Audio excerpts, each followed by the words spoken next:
time right now is 7:36, and every business is made up of people with different backgrounds, personalities, and work styles. Some people hit it off immediately. Others have a hard time understanding each other and really finding that chemistry. If a boss doesn't understand each individual employee and what makes them tick, it can make for a volatile work environment. Lynda McNutt Foster, CEO of Cortex Leadership Consulting, works with leaders around the nation, around the globe really, to help build a stronger team. She joins me now live. Lynda, let's break this down, because I understand that there are 4 major personalities in the workplace.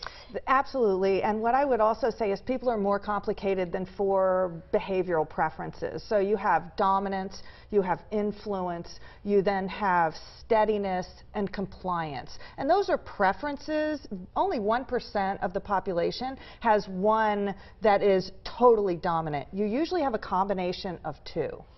So when it comes to that, what is the main issue that people run across when it comes to these differing personalities?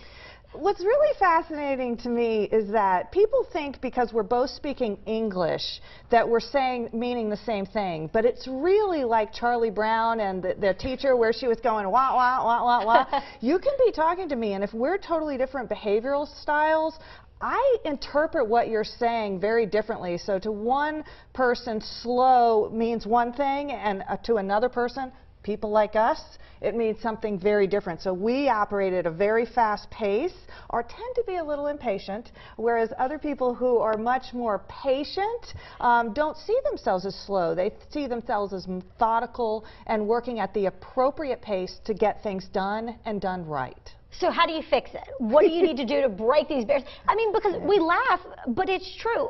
We come across strong, if you will. I think that's the nice way to put it. Intense. You ever been called it? Yes, intense. So what do we do? I mean, that's a reason why we do assessments. It's not to label people. It's really because it's one of the first steps we've found to helping people be able to raise their self-awareness. Because if you don't know why people are doing what they're doing and what you're doing and why you're doing it, it's very difficult to sort of translate between 2 people. So self-awareness is huge.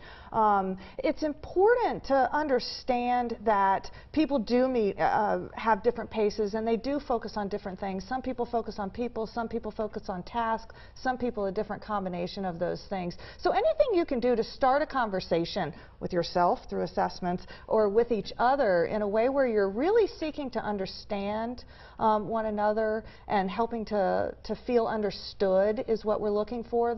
That's a great first step. All right, first step, but there are more steps a lot of people would probably like to take. So if you'd like to continue this conversation or to see a breakdown of each personality, find a link to the story on our website, virginiafirst.com. Lynda, thank you.